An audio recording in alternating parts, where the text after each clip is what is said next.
Ini kadar wajib, kadar minimal.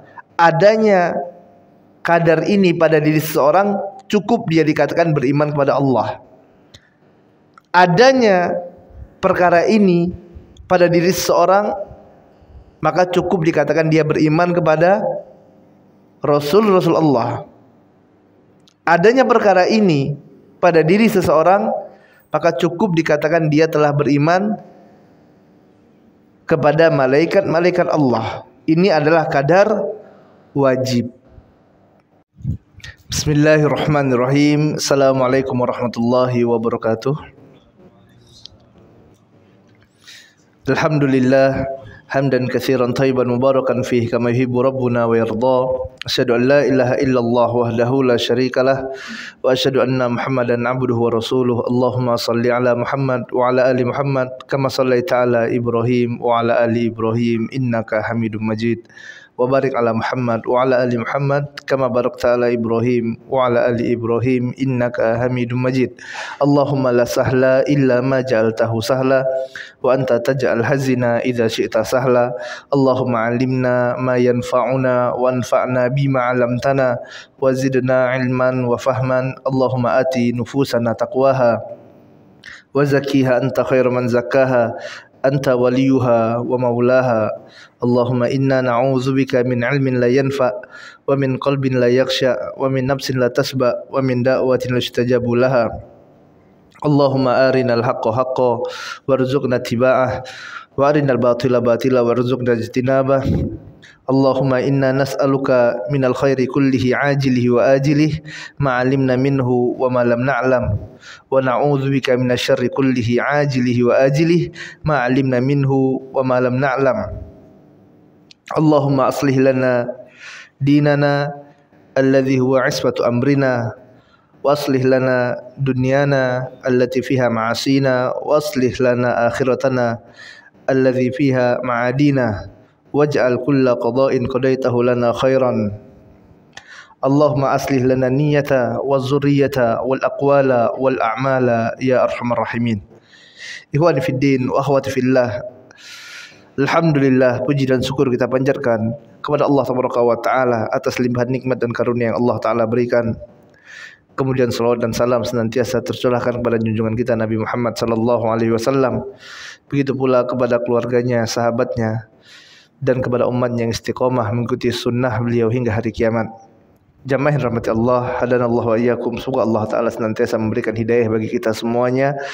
Pada malam hari yang penuh barokah ini kita akan melanjutkan dars kita dari pembahasan kitab Al-Usul As-Salasah di Fadilatul Syekh Muhammad bin Abdul Wahhab rahimahullahu ta'ala anhu. Dan kita masih dalam pembahasan tentang Islam, yaitu mengenal agama Islam. Pada pertemuan yang sebelumnya kita telah membahas tentang syu'abul iman, cabang-cabang keimanan, yang mana iman kata Nabi tercinta Muhammad sallallahu alaihi wasallam bid'un wa sab'una syu'bah. Dia ada 73 hingga 79 cabangnya. Dan dari cabang-cabang ini dibagi menjadi 3 kelompok. Kelompok yang pertama merupakan usul iman. Kemudian yang kedua dan yang ketiganya adalah kamal wajib dan kamal mustahab. Usul iman adalah bagian yang terpenting dari keimanan. Dia adalah pokoknya. Dia merupakan pokok dan merupakan cabang yang terpenting dalam keimanan yang harus dimiliki oleh semua orang-orang yang muslim, seorang yang beriman. Dia merupakan bagian yang terpenting. Dan cabang keimanan ini adalah 6 yang pertama yang disebutkan, dan dia dikenal juga dengan rukun iman. Ya, usul iman ini dia juga dikenal dengan rukun iman, yang di mana muallif di sini rahimahullah ta'ala anhu yang mengatakan warkanuhu sittah, dan rukun iman ini ada 6. An tu'mina billahi wa malaikatihi wa kutubihi wa rusulihi wal yaumil akhir wa bil qadri khairihi wa syarrihi, yaitu iman kepada Allah, iman kepada malaikat, iman kepada kitab, kemudian kepada Rasul, kepada hari akhir, dan kepada takdir Allah yang baik dan yang buruk. Ini yang kita kenal dengan arkanul iman, dengan rukun iman. Dan ini juga adalah sesuatu yang harus kita berikan perhatian yang sangat khusus kepadanya, karena dia merupakan rukun. Yang mana rukun adalah perkara yang terpenting dari suatu urusan.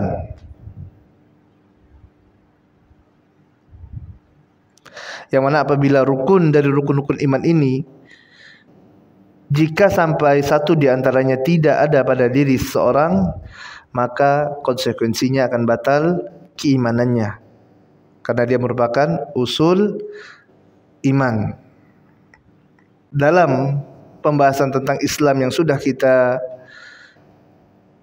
bahas pada pertemuan yang sebelumnya, Islam ada rukun Islam yang 5, yaitu 2 kalimat syahadat, kemudian salat, zakat, kemudian juga puasa dan haji.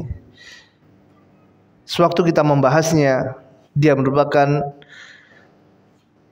perkara yang penting, bahkan yang terpenting dalam Islam, yang diwajibkan oleh Allah Taala.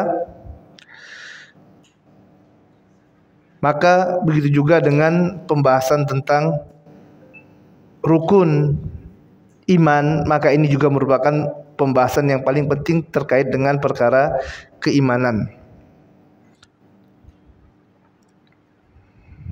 Dan perlu diketahui, jamaah yang dirahmati Allah Taala, hadanallahu wa iyyakum, semoga Allah Taala berikan hidayah bagi anda dan antum semuanya. Tidak semua bagian yang ada dalam rukun iman ini wajib untuk kita ketahui secara mendetail.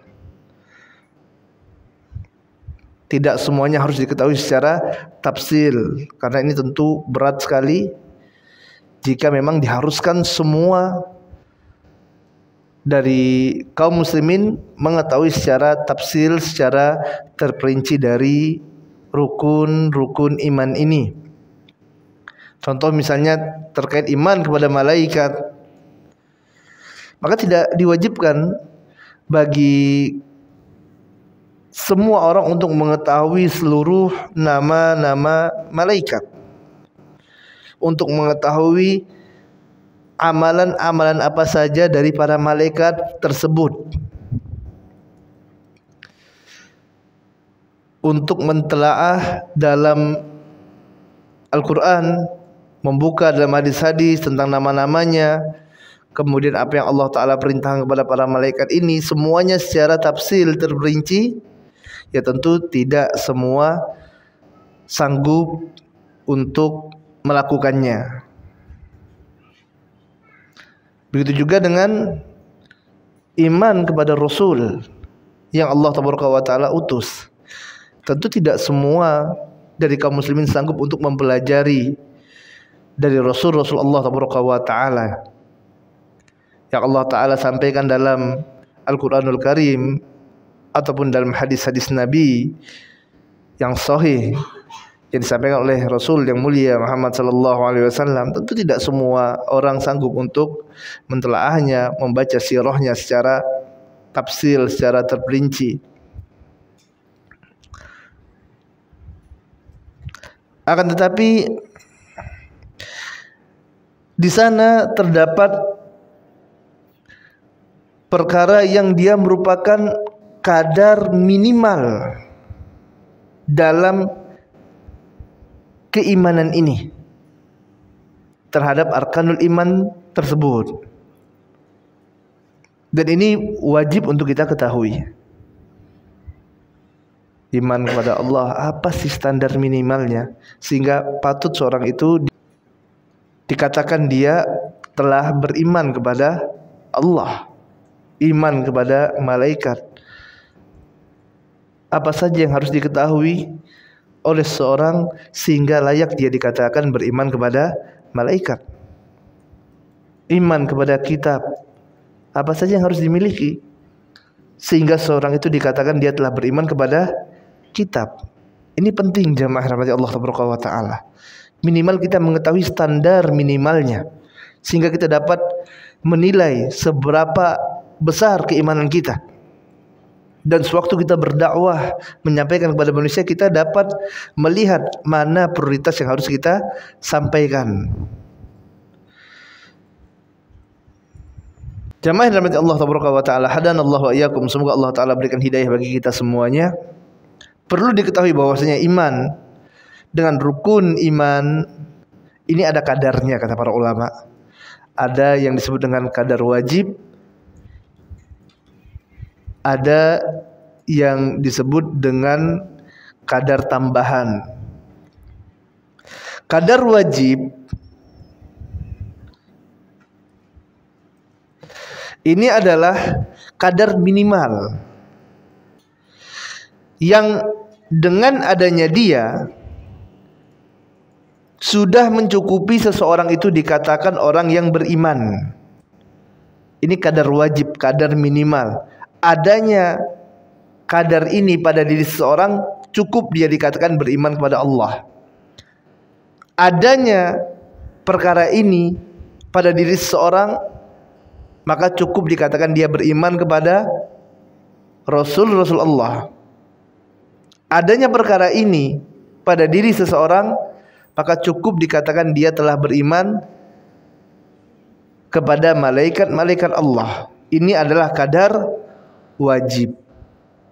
Ini adalah kadar wajib yang merupakan standar minimal yang harus dimiliki oleh seorang hamba. Adapun yang kedua adalah kadar tambahan. Dia merupakan penyempurna dari kadar wajib tadi. Seorang yang dia telah memiliki standar minimal, dia telah memiliki keimanan yang wajib kepada Allah Taala. Kemudian selanjutnya dia dia kenali lagi nama-nama Allah Ta'ala, dia pelajari lagi sifat-sifat Allah Ta'ala. Semakin dia pelajari, dia gali, semakin dia mengenal Allah, semakin bertambah keimanannya. Ini adalah kadar tambahan dari yang wajib tadi. Maka hendaklah jamaah dirahmati Allah Taala, barakallahu fiyya wa fikum, semoga Allah Taala memberikan keberkahan bagi ana dan antum semuanya. Kita mengetahui minimal kadar wajib. Dan kita pastikan kadar wajib ini ada pada diri kita.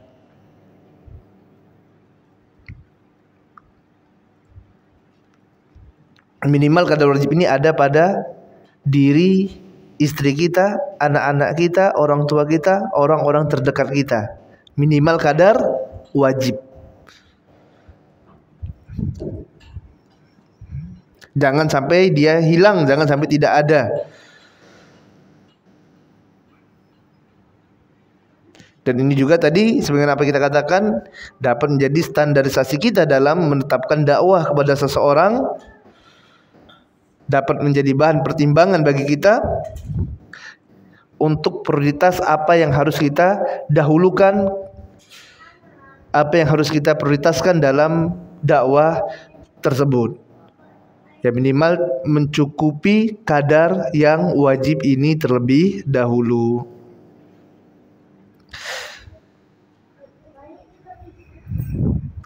Dan dengan mengetahui kadar wajib ini, seorang yang dia berdakwah, menyampaikan agama Allah Taala, mengajak manusia untuk memahami agama Islam, mereka tidak akan membebani seseorang di luar batas kemampuannya. Karena manusia memiliki tingkatan yang berbeda-beda antara satu dengan yang lainnya. Tidak semua satu martabat, tidak semuanya satu tingkatan. Ada yang dia baru masih pemula belajar, ya, baru belajar Islam. Ya, maka yang harus kita tekankan pada orang-orang ini adalah kadar wajib tadi. Dan jangan berputus asa dalam belajar. Kalau misalnya baru belajar diberikan pembahasan yang terperinci, yang tafsil, ya maka tentu kita akan membebani seorang di luar batas kemampuannya. Yang akhirnya malah dia nanti akan berputus asa, kok sulit ya belajar Islam. Ya, maka dengannya mengetahui tadi kadar wajib, ya kadar kesempurnaan tambahan dalam iman ini, maka diharapkan seorang tadi tidak akan membebani orang lain di luar batas kemampuan mereka. Mereka akan memiliki prioritas utama yang harus mereka sampaikan dalam dakwahnya. Jamaah yang dirahmati Allah Taala, hadanallahu wa iyyakum. Semoga Allah Taala berikan hidayah bagi ana dan antum semuanya. Selanjutnya kita akan membahas terkait dengan kadar wajib ataupun kadar minimal yang harus dimiliki seorang dalam arkanul iman yang 6 ini. Yang pertama adalah beriman kepada Allah, antu'mina billah. Para ulama menjelaskan terkait kadar wajib, kadar minimal yang harus dimiliki oleh seorang hamba sehingga dia dikatakan beriman kepada Allah. Yang pertama adalah iman biwujudillah, mengimani tentang adanya Allah.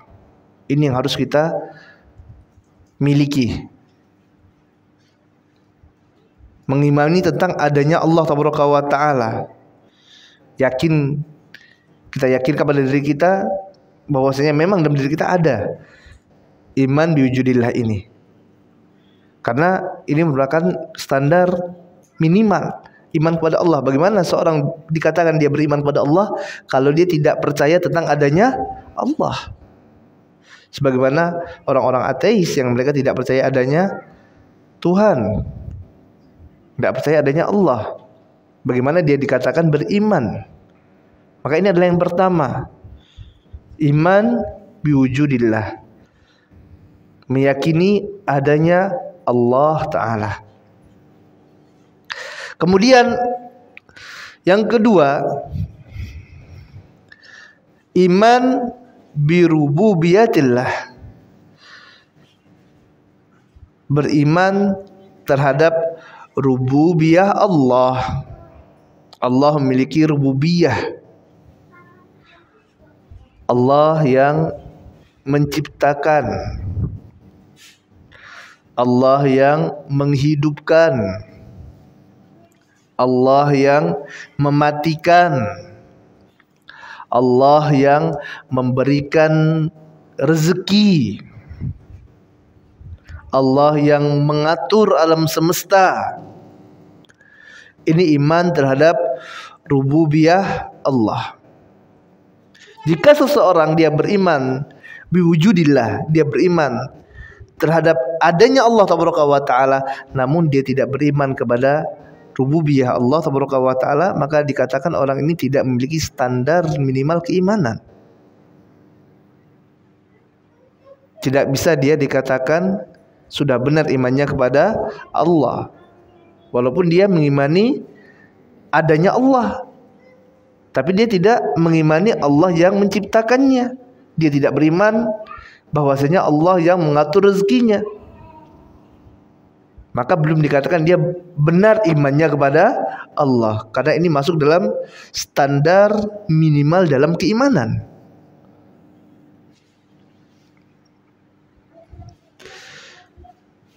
Dan dia kalah dengan musyrikin Makkah dahulu. Musyrikin Makkah mereka beriman kepada rububiyah Allah. Kemudian yang ketiga adalah iman bi uluhiyatillah, yaitu mengimani bahwasanya dialah Allah Ta'ala satu-satunya Rob yang berhak untuk diibadahi, satu-satunya Rob yang berhak untuk disembah. Beriman kepada uluhiyatillah. Ini standar minimal yang harus ada. Jika dia mengimani adanya Allah, dia mengimani Allah yang menghidupkan, dia mengimani Allah yang mematikan, dia mengimani Allah yang mengatur alam semesta, dia mengimani juga bahwasanya Allah yang memberikan rezeki, tapi dia tidak mau beribadah kepada Allah Ta'ala saja, maka tidak dikatakan dia seorang mukmin yang beriman kepada Allah. Tidak.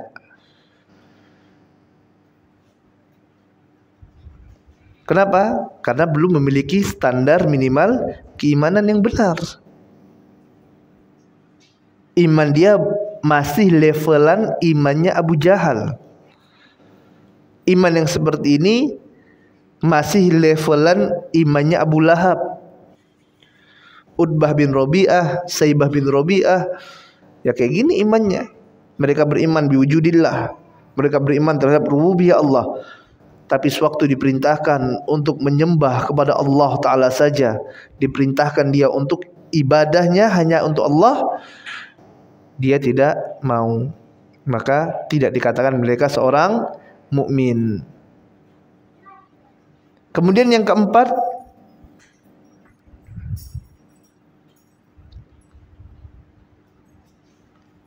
beriman bahwasanya Allah memiliki nama-nama yang indah dan sifat-sifat yang mulia. Di antara sifat-sifat Allah adalah Allah memiliki sifat rahmah, Allah Maha Adil, Allah Maha Mendengar, Maha Melihat, Allah Maha Pengampun. Jadi sifat-sifat Allah, dia imani sifat-sifat Allah, dia percaya dengan sifat-sifat Allah. Dan Allah Ta'ala juga memiliki nama-nama, yang mana nama-nama Allah ini semuanya diambil dari sifat-sifat Allah yang terbaik.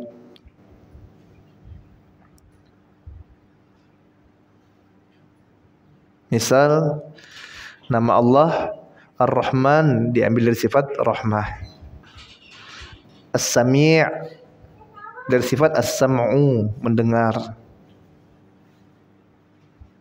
Kemudian Al-Basir dari sifat Allah yang Maha Melihat.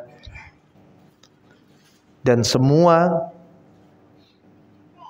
nama-nama Allah ini mustaq binas sifat, diambil dari sifat-sifat Allah yang terbaik.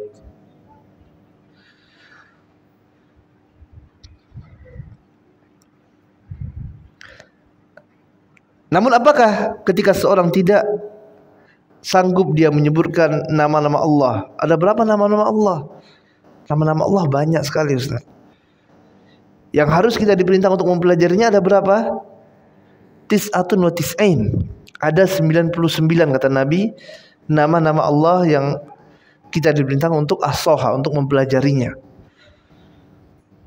Lalu apakah kita katakan seorang yang dia tidak mengenal nama-nama Allah yang 99, tanya kepada fulan, wahai fulan, sebutkan 99 nama Allah yang kita diperintahkan untuk mempelajarinya. Dan ingat 99 ini bukan batasan, kata Imam An-Nawawi dan para ulama yang lainnya sepakat 99 ini bukan batasan nama-nama Allah. Tanyakan kepada seorang tersebut, sebutkan nama-nama Allah yang 99 yang kita diperintah untuk mempelajarinya. Sebutkan nama-nama Allah, cuman tahunya 4, 5, cuman tahu 10. Lalu apakah kita katakan bahwasanya orang ini tidak beriman kepada Allah? Kenapa? Dia tidak bisa menyebutkan nama-nama Allah, Ustaz. Tidak beriman orang ini. Bagaimana nama Rabbnya saja dia tidak bisa menyebutkan. Dia tidak bisa menyebutkan sifat-sifat Allah. Lalu apakah kita katakan dia tidak beriman? Jawabannya tidak. Kenapa? Karena ini bukan standar minimal keimanan kepada Allah Tabaraka wa Ta'ala. Untuk mengetahui secara tafsil dan rinci seperti ini, maka butuh kejuhudan, butuh pembahasan lebih lanjut, butuh keseriusan. Dan tentu orang yang mempelajarinya akan berbeda dengan orang-orang yang tidak mempelajarinya. Kadar minimal terhadap iman kepada nama-nama dan sifat Allah Tabaraka wa Ta'ala adalah dia cukup mengetahui Allah Ta'ala, dia cukup mengimani Allah Ta'ala memiliki nama-nama yang indah dan sifat-sifat yang mulia. Dan dia imani semua nama Allah itu indah, semua sifat Allah itu mulia. Adapun mengetahui secara tafsil, ini merupakan kadar kesempurnaannya, tambahannya, bukan kadar wajibnya, bukan. Maka tidak bisa dikatakan batal keislaman antum tidak tahu nama-nama Allah. Tidak bisa seperti itu. Ya. Namun perlu diketahui juga bahwasanya apabila dia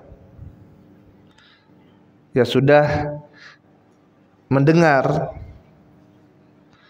tentang nama atau sifat Allah dalam Al-Quranul Karim, dia baca Al-Quran, kemudian dia dapati di sana ada nama atau sifat Allah. Contoh waktu dia membaca surah Al-Fatihah, ya dia baca Bismillahirrahmanirrahim, Alhamdulillahi Rabbil Alamin, Ar-Rahmanir-Rahim. Dapat dia ada nama Allah Ar-Rahman, Ar-Rahim. Dan maka pada waktu itu dia wajib imani, ada nama Allah Ar-Rahman, Ar-Rahim. Dia baca lagi firman Allah. Allah Ta'ala berfirman, wa huwal ghafurur rahim. Kemudian dia tahu nama Allah tersebut, bahwasanya di antara nama Allah adalah Al-Ghafur, kemudian Ar-Rahim. Ketika dia sudah mendengar, maka dalam keadaan demikian wajib bagi dia untuk meyakini bahwasanya di antara nama Allah Ta'ala tersebut adalah apa yang dia tadi telah dengar, Ar-Rahman, Ar-Rahim, Al-Ghafur. Kenapa? Dia sudah baca, dia telah dapati dalam Al-Quranul Karim. Tidak boleh dia tolak, harus dia yakini, harus dia imani. Begitu juga sewaktu dia membaca firman Allah Ta'ala, Ar-Rahmanu 'alal arsy istawa, maka wajib bagi dia untuk meyakini bahwasanya Allah al-arsy istawa. Dan dia adalah kadar yang harus dimiliki oleh seorang muslim. Kenapa? Dia sudah baca. Ya, kecuali kalau dia belum tahu, belum baca.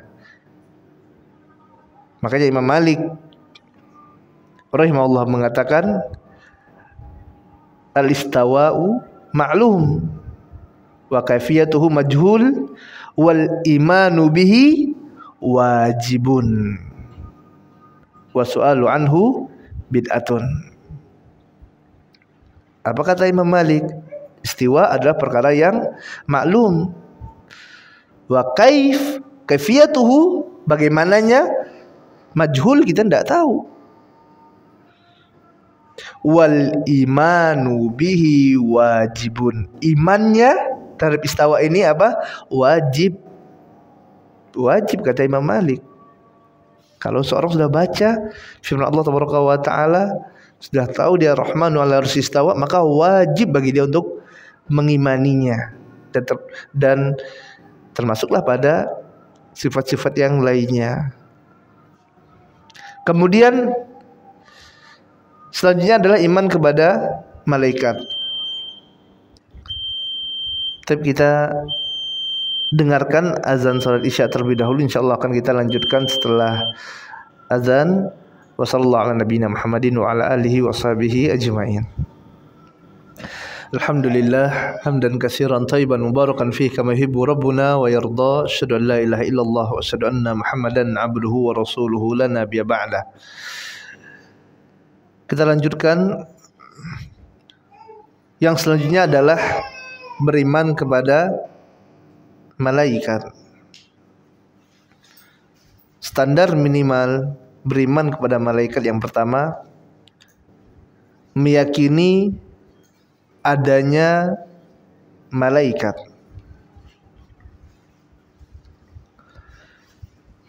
Malaikat merupakan makhluk dari makhluk-makhluk Allah Taala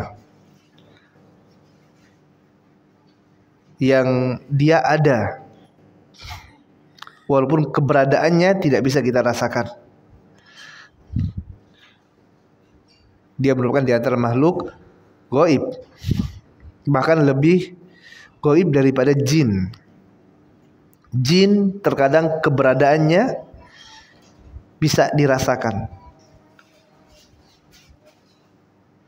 namun malaikat sama sekali tidak bisa kita rasakan.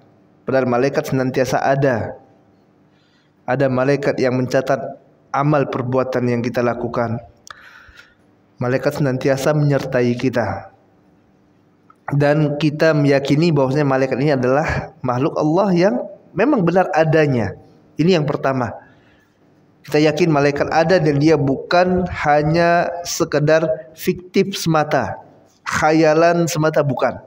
Benar adanya. Maka tidak dikatakan seorang itu beriman jika dia tidak mengimani adanya malaikat.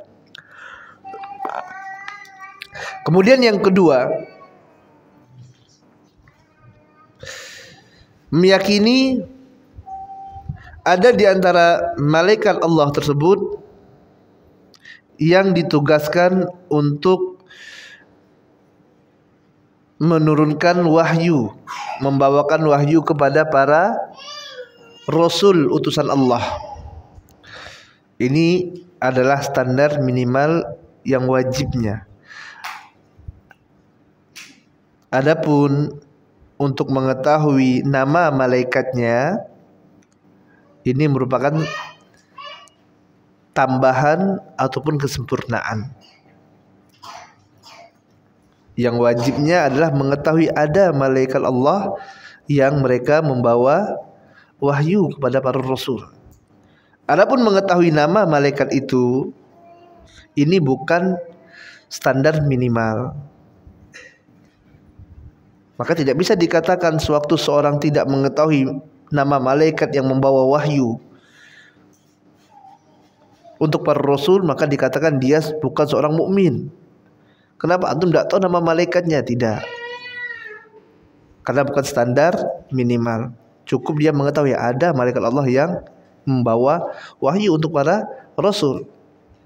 Jadi yang dibawa oleh rasul itu adalah sesuatu yang datang dari Allah Ta'ala, yang disampaikan oleh malaikat tersebut. Adapun mengetahui namanya, ini merupakan tambahan. Dia mengetahui, oh ternyata yang membawa wahyu untuk para rasul itu adalah malaikat yang namanya Jibril alaihi salatu wassalam. Setelah dia membaca, dia pelajari, tahu dia ini malaikat Jibril, maka setelah itu wajib bagi dia untuk mengimaninya. Bertambah ilmunya, maka bertambah keimanannya.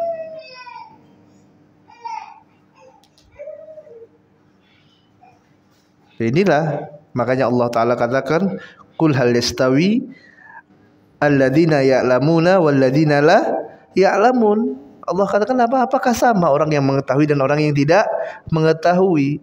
Tidak sama.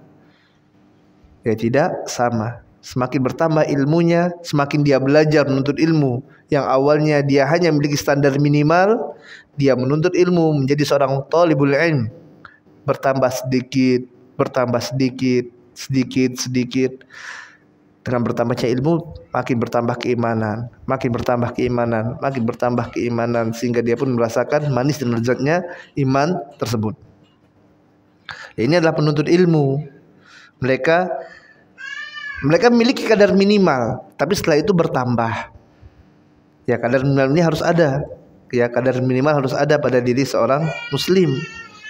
Tapi menuntut ilmu, dia belajar ilmu agama, sehingga menjadikan yang awalnya kadar minimal ini ya bertambah terus. Yang awalnya dia mengetahui oh ada malaikat yang membawa wahyu untuk para rasul. Kemudian dia mengetahui oh nama malaikat ini adalah Jibril. Kemudian dia juga nanti mengetahui nama lainnya adalah Ruhul Kudus, Ruhul Amin. Yang mana malaikat ini memiliki sifat amanah. Dia membawakan apa yang diperintahkan oleh Allah Taala, tidak diubah-ubah. Makanya dia Ruhul Amin. Semakin bertambah, yakin dia malaikat ini tidak akan mengubah apa yang datang dari Allah, sehingga apa yang sampai pada para rasul ini adalah benar semuanya datang dari Allah Ta'ala. Kenapa? Malaikat ini adalah Ruhul Amin yang terpercaya, tidak mengubah-ubahnya, tidak salah antar malaikat ini. Yang harusnya kepada fulan yang diberikan kepada alan. Semakin dia bertambah ilmunya, bertambah keimanannya. Kemudian yang selanjutnya adalah beriman kepada kitab-kitabnya. Standar minimal beriman kepada kitab adalah meyakini bahwasanya Allah Taala menurunkan kitab kepada siapa yang Allah Ta'ala kehendaki di antara para rasulnya. Dia memiliki keimanan yang umum, yang global, yang dia meyakini Allah yang menurunkan kitab-kitab ini ke dunia kepada para rasul, yang mana rasul ini adalah utusan Allah Ta'ala. Allah berikan kepada mereka kitab tersebut yang di dalamnya terdapat perintah Allah dan larangan-larangan dari Allah Ta'ala.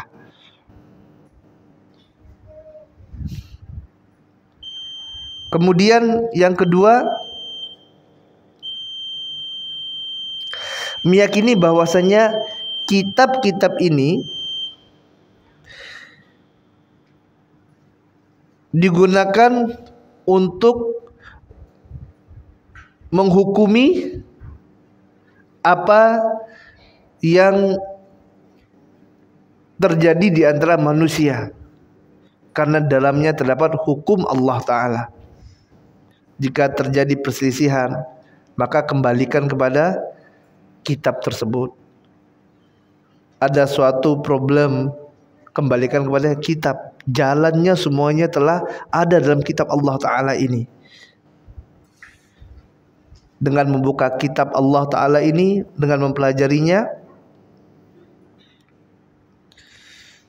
dia akan mengetahui ini perkara halal atau haram. Dengan membuka kitab ini, dia yakini bahwasanya dia bisa mengetahui perkara yang wajib, perkara yang disunnahkan. Dia bisa mengetahui suatu urusan diperintahkan atau dilarang oleh Allah.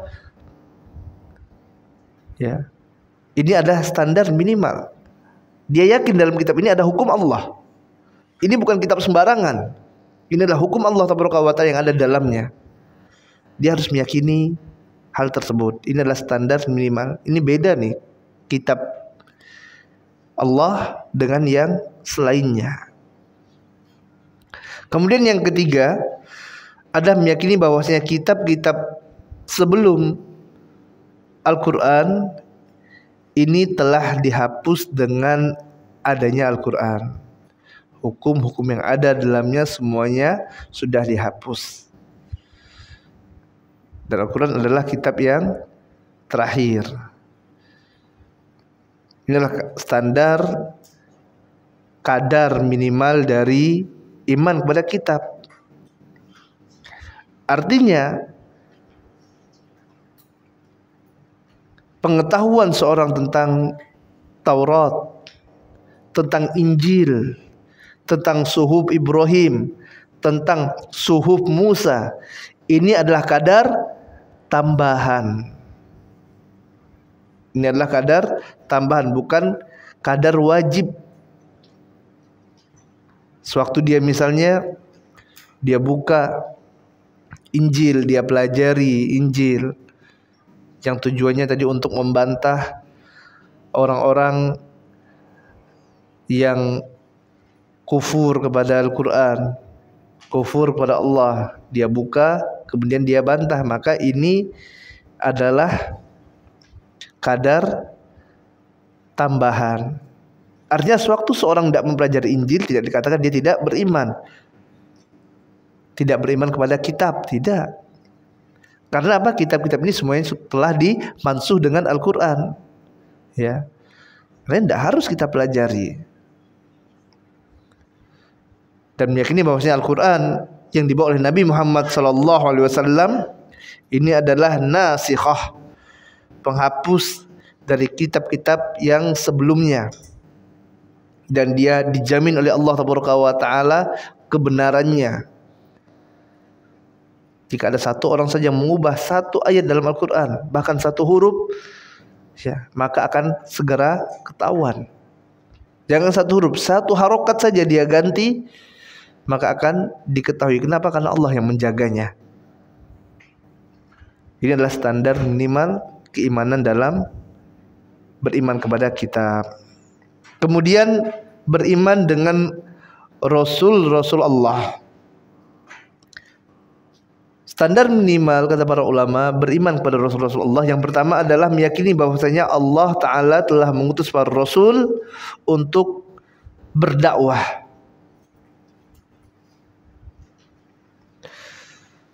Mengimani tentang adanya Rasul ini, Rasul-Rasul utusan Allah. Bukan dikatakan, oh ini hanya manusia biasa. Bukan. Mereka adalah utusan-utusan Allah yang telah Allah Ta'ala pilih dari manusia-manusia terbaik. Harus mengimaninya, meyakininya. Tidak dikatakan seorang itu mukmin kalau dia tidak percaya, tidak meyakini kerasulan dari para rasul ini. Tidak percaya bahwasanya Nabi Muhammad SAW adalah Rasul utusan Allah, maka tidak dikatakan dia seorang mukmin. Dia tidak beriman bahwasanya Al-Masih, Isa Al-Masih sebagai Rasul utusan Allah, maka tidak dikatakan dia seorang mukmin. Ya, Rasul-Rasul Allah semuanya harus dia yakini bahwasanya Rasul-Rasul ini adalah utusan Allah. Jika dia telah membaca adanya Rasul, Allah sebut Rasul ini adalah Rasul Allah, maka wajib dia yakini. Semakin bertambah, maka bertambah juga keimanannya, bertambah keilmuannya, bertambah keimanannya. Yang pertama dia meyakini Allah Ta'ala ada memilih manusia-manusia terbaik dan Allah jadikan mereka adalah Rasul Allah, utusan Allah. Kemudian yang kedua adalah meyakini bahwasanya Rasul-Rasul ini dakwah mereka adalah mengajak kepada tauhid, mengesahkan Allah. Makanya Allah Ta'ala katakan, walaqad ba'atsna fi kulli ummatin rasulan an i'budullaha wajtanibut taghut. Dan telah aku utus bagi setiap umat itu Rasul yang mereka dakwahnya mengajak untuk mengesahkan Allah dan menjauhi taghut. Ini yang kedua, meyakini semua Rasul itu dakwahnya apa? Dakwah tauhid, mengajak untuk mengesahkan Allah. Kemudian yang ketiga adalah beriman bahwasanya Rasul yang terakhir adalah Muhammad sallallahu alaihi wasallam. Nabi dan Rasul terakhir adalah Muhammad sallallahu alaihi wasallam, wala nabiyya ba'dah, dan tidak ada nabi setelah Muhammad sallallahu alaihi wasallam. Ini adalah standar minimal. Dia tidak harus mengetahui secara tafsir tentang sirah Nabi Muhammad sallallahu alaihi wasallam, tapi dia harus yakin, dia harus tahu nabi terakhir itu adalah Muhammad sallallahu alaihi wasallam. Makanya dalam syahadat dia bersaksi, asyhadu an la ilaha illallah wa asyhadu anna Muhammadar Rasulullah. Bagaimana seorang bisa dikatakan seorang mukmin kalau dia tidak meyakini risalah Muhammad sallallahu alaihi wasallam? Ini adalah standar minimal. Dia mengimani seluruh Rasulullah dan dia beriman bahwasanya Muhammad SAW adalah hamba dan utusan Allah dan Rasul yang terakhir. Tidak ada Nabi dan Rasul setelah Muhammad SAW. Kalau dia katakan, oh enggak Ustaz, ada Nabi lagi setelah Muhammad, namanya Fulan, maka tidak dia dikatakan orang ini sebagai seorang mukmin. Kenapa? Karena dia tidak memiliki standar minimal dari keimanan. Standar minimal keimanan adalah dia mengimani Muhammad SAW adalah Nabi dan Rasul Allah yang terakhir. Kemudian yang selanjutnya, adapun untuk mengetahui perincian dari nama-nama Rasul, kemudian sirahnya seperti apa, sifat-sifatnya, maka ini merupakan kadar tambahan. Tidak semua orang sanggup untuk mempelajari sirah, untuk mempelajari para rasul-rasul utusan Allah. Tapi kalau dia pelajari, maka akan bertambah keimanannya, semakin dekat dia dengan Allah Taala. Kemudian yang selanjutnya adalah beriman dengan hari akhir. Kadar minimalnya yang pertama meyakini bahwasanya Allah Taala akan membangkitkannya setelah kematiannya.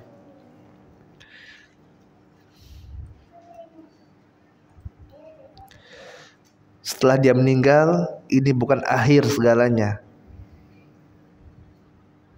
Dia yakin bahwasanya dia akan dibangkitkan oleh Allah Taala, dan keyakinan ini harus ada dalam dada setiap muslim.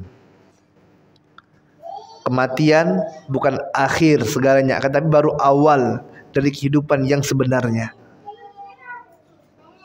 Kalau dia tidak beriman tentang adanya kehidupan setelah kematian ini, maka tidak bisa dikatakan dia seorang mukmin. Kenapa? Dia tidak memiliki standar minimal dari keimanan. Dan kalaupun dia seorang mukmin, maka ini adalah sesuatu yang urgent yang harus difahamkan kepada orang ini tadi. Dan ini merupakan prioritas dalam dakwah kita. Sebelum membahas yang lebih tafsil, ya, maka ini yang harus diprioritaskan. Oh, ini masih kurang nih. Ini masalah standar minimal keimanan. Ini yang harus kita dakwahkan terlebih dahulu. Harus kita prioritaskan dakwahkan. Meyakini bahwasanya seseorang tadi dia akan dibangkitkan setelah kematiannya. Dan ini adalah suatu yang harus ada pada diri seorang muslim. Kemudian yang kedua, meyakini bahwasanya Allah Ta'ala akan membalasnya.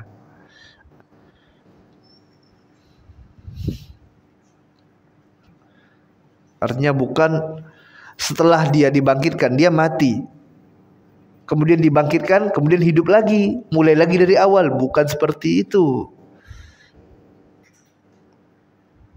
Akan tetapi setelah dibangkitkan, mereka akan dimintai pertanggungjawaban atas apa yang telah mereka kerjakan selama kehidupan mereka di dunia. Mereka akan dihisap oleh Allah, akan ada hari pembalasan, dan mereka yang mentauhidkan Allah Taala, mereka yang bertakwa kepada Allah akan diberikan balasan yang terbaik berupa surga. Adapun orang-orang kufar, maka tempat kembali mereka adalah di neraka. Artinya apa? Standar minimal dia harus yakin ada surga, ada neraka juga. Adapun terkait dengan sifat-sifatnya, neraka itu seperti apa, surga itu nikmatnya apa-apa, ini merupakan kadar kesempurnaan, kadar tambahannya.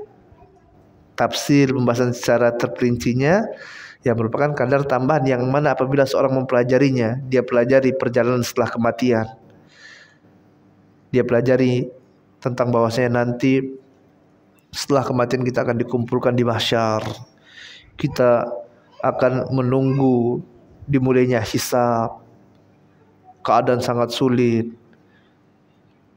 tidak ada naungan kecuali naungan dari Allah Taala. Dia mengimani nanti akan adanya haud, telaga Nabi sallallahu alaihi wasallam. Dia mengimani tentang adanya sirat yang membentang di atas neraka jahanam. Dia mengimani, dia mempelajari dan dia mengimani tentang adanya nikmat-nikmat yang ada dalam surga Allah Taala. Mengimani adanya bidadari-bidadari surga, istana yang ada di surga, kenikmatan-kenikmatan surga. Dia pelajari, nanti dia ketahui tentang azab-azab yang Allah Ta'ala siapkan dalam neraka. Semakin dia belajar, bertambah keimanannya, bertambah keimanan. Namun standar minimal dari keimanan, dia yakin setelah kematian ini dia akan dibangkitkan dan nanti dia akan dikembalikan berdasarkan dengan amalannya tadi. Kalau amalannya adalah amalan kebaikan, ketaatan kepada Allah, dia masuk surga. Kalau keburukan, masuk neraka. Ini minimalnya. Ya, ini adalah standar minimal iman kepada hari akhir. Kemudian yang terakhir adalah iman kepada takdir khairihi wa syarrihi, yang baik dan yang buruknya. Yang pertama adalah beriman bahwasanya Allah Ta'ala telah menakdirkan segala sesuatu yang baik maupun yang buruk dalam perspektif manusia jauh sebelum mereka diciptakan. Dia mengimani takdir yang baik ataupun yang buruk ini semuanya dari Allah Ta'ala. Tidak ada sesuatu yang terjadi kecuali dengan izin Allah. Ini semuanya telah ditakdirkan oleh Allah Ta'ala. Kemudian yang kedua, dia mengimani bahwasanya tidak akan terjadi sesuatu di dunia ini kecuali semuanya dengan kehendak Allah. Kalau Allah tidak berkehendak, walaupun bergabung seluruh makhluk, tidak akan terjadi sedikit pun suatu perkara tersebut. Ini standar minimal dari iman kepada takdir Allah. Pertama, dia meyakini bahwasanya semuanya telah ditakdirkan oleh Allah Ta'ala. Yang kedua, dia meyakini semua perkara tidak akan terjadi kecuali dengan kehendak Allah. Inilah standar minimalnya yang harus ada pada diri seorang muslim. Oleh sebab itu, sewaktu dia mendapatkan nikmat, maka dia tidak berlebihan dalam kebahagiaannya.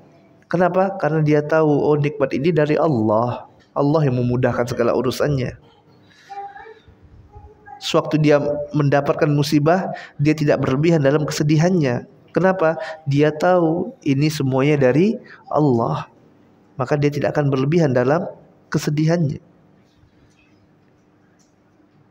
Kalau seseorang ya dia tidak meyakini ini, maka bermasalah dalam keimanannya. Ya, ini standar minimal dalam keimanan yang harus ada, dan ini juga merupakan prioritas yang harus kita dakwahkan dalam dakwah kita. Jamaah dirahmati Allah Ta'ala, hadanallahu wa iyyakum. Semoga Allah Ta'ala berikan hidayah bagi anda dan bagi antum semuanya.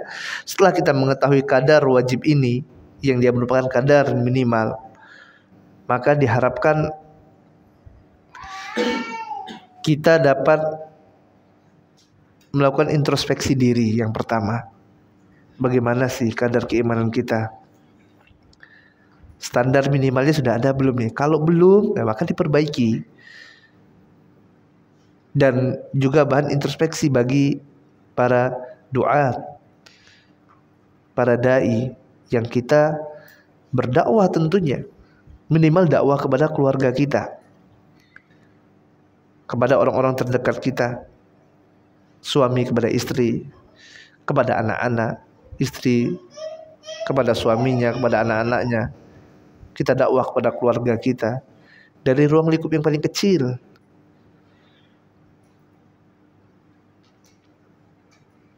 Seorang guru, seorang muallim kepada murid-muridnya. Ya, setelah kita mengetahui kadar minimal ini, maka hendaklah ini yang menjadi prioritas utama kita dalam dakwah tadi. Yang harus kita targetkan, oh ini harus kita perbaiki terlebih dahulu. Ini yang paling penting. Sehingga menjadikan seorang dengan rahmat Allah Taala memiliki kebijaksanaan ya dalam menetapkan dakwahnya kepada orang lain. Sehingga dengan rahmat dan kasih sayang Allah Taala dia dapat memperbaiki kekurangan-kekurangan yang ada pada dirinya. Tapi rasa ini saja yang dapat kita sampaikan pada kesempatan yang penuh barokah ini. Kita mohon kepada Allah Taala Rabbul Arsyil Azim bi asma'il husna wa sifatil ulia, agar Allah Taala catat pertemuan kita ini dalam catatan amal kebaikan kita semuanya. Dan kita mohon kepada Allah Taala agar Allah Taala bangkitkan kita semuanya dan kumpulkan kembali kita di surga Allah Taala bersama Nabi kita tercinta Muhammad sallallahu alaihi wasallam. Wa sallallahu ala nabiyina Muhammadin wa ala alihi wa sahbihi ajma'in. Wa akhiru da'wana walhamdulillahi rabbil alamin. Subhanakallahumma wa bihamdika asyhadu an la ilaha illa anta astaghfiruka wa atubu ilaik. Assalamualaikum warahmatullahi wabarakatuh.